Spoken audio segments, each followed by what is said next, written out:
Fala, meus amigos, nós estamos aqui para mais um vídeo no nosso canal ITVV, Instituto Teológico Verbo Vivo, onde realmente nós aprendemos teologia bíblica.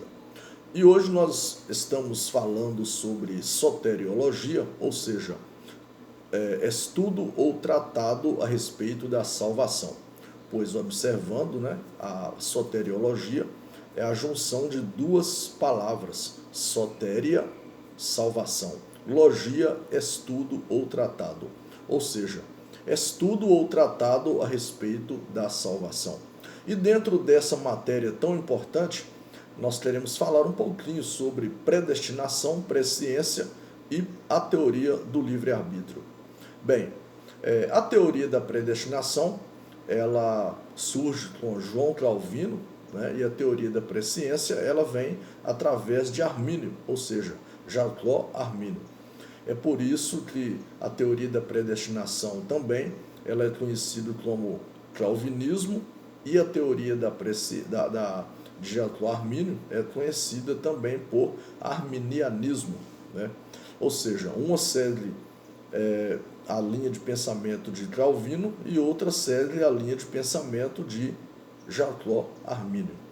Enfim, mas nós também não podemos descartar, dentro desse panorama de estudos, também a pessoa de Martinho Lutero, porque Martinho Lutero também ele teve uma participação preponderante, porque na verdade ele era praticamente contemporâneo de João Calvino, e ele, após ter descoberto, com base em alguns versículos da Bíblia, por exemplo, Romanos capítulo 1, versículo 17, quando ele descobre que o homem é justificado exclusivamente pela fé, ele já surge também com a sua ideia, com a sua linha de pensamento que está impregnado na mente das pessoas e, enfim, até hoje as pessoas seguem também a linha luterana, o conceito luterano a respeito da salvação do homem. E observando a questão da teoria da predestinação, nós vemos que essa teoria da predestinação, ela exclui o homem de arbitrar a respeito da sua salvação. Ou seja, quem decide sobre a salvação do homem é o próprio Deus e não este homem.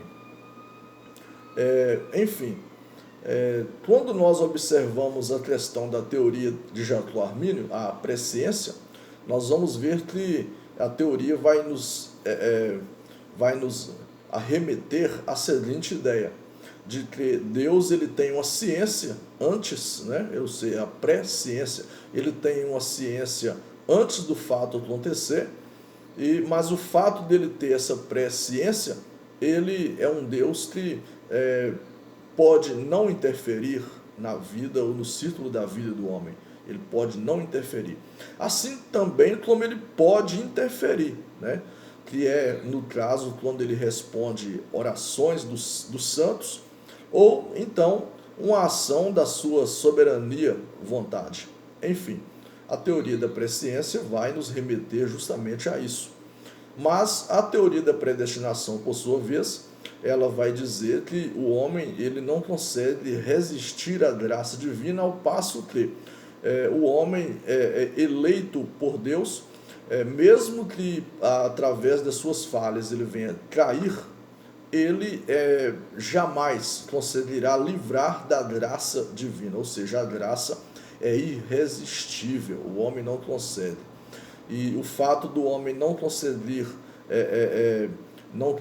a graça de Deus por si só, ou seja, o homem na sua própria capacidade não consegue livrar-se dos seus males, ou seja, dos seus pecados, o fato do homem não conseguir remete justamente a questão de que ele depende exclusivamente de Deus para a salvação da sua alma. Aí é que nasce a questão da eleição, mas é uma teoria que ela exclui do homem o direito de opinar se ele quer ser salvo ou não, Enfim, nós temos que dar vazão na nossa mente a essas teorias, porque engloba justamente as duas faces, os dois lados, é uma dualidade isso aí. O homem consegue optar, ou seja, o homem consegue arbitrar pela sua salvação ou não. A outra, que é a predestinação, o homem não consegue. Mas enfim, surgiram até várias perguntas, né, no decorrer do tempo. Eu me lembro que quando eu estava no seminário, havia uma pergunta e todos os alunos gostavam de ouvi-la. Era uma pergunta que era justamente a seguinte: se o livre-arbítrio é totalmente livre, como se saberá de antemão qual será a escolha? Ou seja, o homem vive como se fosse livre, né? O livre-arbítrio. O homem, ele pensa, ele age, e ele faz e acontece. Agora, aí vem aquela outra parte da teoria, dizendo que Deus já sabe de tudo. Ou seja, se o homem opta pelo bem, já estava traçado ele optar pelo bem. Se o homem opta pelo mal, também já estava traçado ele optar pelo mal. Agora é interessante a gente meditar, porque é o seguinte: o fato de Deus ter criado o homem e feito um jardim lá no Éden, e colocado o homem e ter falado para o mesmo: olha, de todas as árvores, né, de todo fruto dessas árvores, e você pode comer, mas da árvore que está no meio do jardim e tal, ou seja, o próprio Deus impôs uma condição: o homem iria aceitar ou não. Então aí a gente vê que tem uma certa contradição com a teoria da predestinação, porque esse Deus não faz acepção de pessoas. E é interessante que, se nós formos pensar que Deus escolheu uns para, ou seja, Deus predestinou uns para o inferno, outros para o céu, nós estaríamos diante de um Deus que faz acepção de pessoas, e um Deus que não ama as suas criaturas. E nós vemos na Bíblia que é o contrário. Quando a gente começa a estudar sobre a criação, nós vamos ver lá no Gênesis que depois que Deus fez o homem, a palavra foi até diferente: viu Deus que era muito bom, né? Viu Deus que era bom. Tudo que Deus fez, ele está escrito: viu Deus que era bom. Então Deus não cria nada ruim. Enfim, Deus ama as suas criaturas. A gente até costuma dizer que o fato do homem não gostar de alguma coisa que Deus fez é respeitável diante de Deus. Deus respeita, porque Deus formou o homem dotado de pensamento. E, enfim, o homem pode gostar ou não de alguma coisa. Isso é natural do próprio homem. Agora, o homem falar que o que Deus fez não presta, aí é diferente. Aí Deus já entristece, né? Deus já entristece. Então, o que acontece? Nós precisamos lançar luz nessas teorias, né, que falam a respeito da salvação do homem. Então, a presciência, que é a teoria de Jacob Armínio, o arminianismo, né, a presciência, ela vai explicar para nós essa teoria. Eu acho essa teoria assim, muito maravilhosa. Ou seja, uma teoria que diz que Deus, embora tendo presciência, ou seja, tendo uma ciência antes, ele pode interferir ou não no curso da natureza do homem. Ele pode interferir dando resposta à oração de alguém, ou ele pode interferir de acordo com a sua soberana vontade, porque ele, sendo um Deus pessoal, ou seja, tendo personalidade, Deus sendo uma pessoa, ele tem vontade própria. Então é muito importante isso aí. E aí nasce também a teoria do livre-arbítrio, né? O homem possui o livre-arbítrio. É óbvio que nós temos que entender que Deus, sendo Deus, o livre-arbítrio do homem não é absoluto.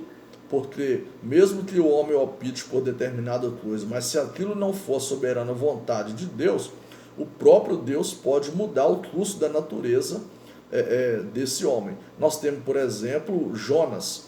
Quando Deus mandou o profeta Jonas para ministrar a palavra, para pregar em Nínive, ele fugiu para Tarsis. Mas já era da vontade de Deus que Jonas ele fosse ministrar em Nínive.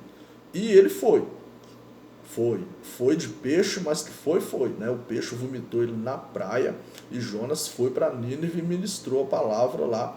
e houve aquele arrependimento que quando nós lemos o livro de Jonas, a gente percebe. Outro fato interessante também é o fato de Paulo, né, o apóstolo São Paulo. Ele tinha um espinho na carne, ele orou uma vez, Jesus não falou nada, orou 2 vezes, né, a vontade dele era que ele ficasse livre daquele espinho. Na terceira vez que Paulo ora a Deus, Jesus responde dizendo, Paulo, a minha graça te basta, porque o meu espírito se aperfeiçoa na fraqueza.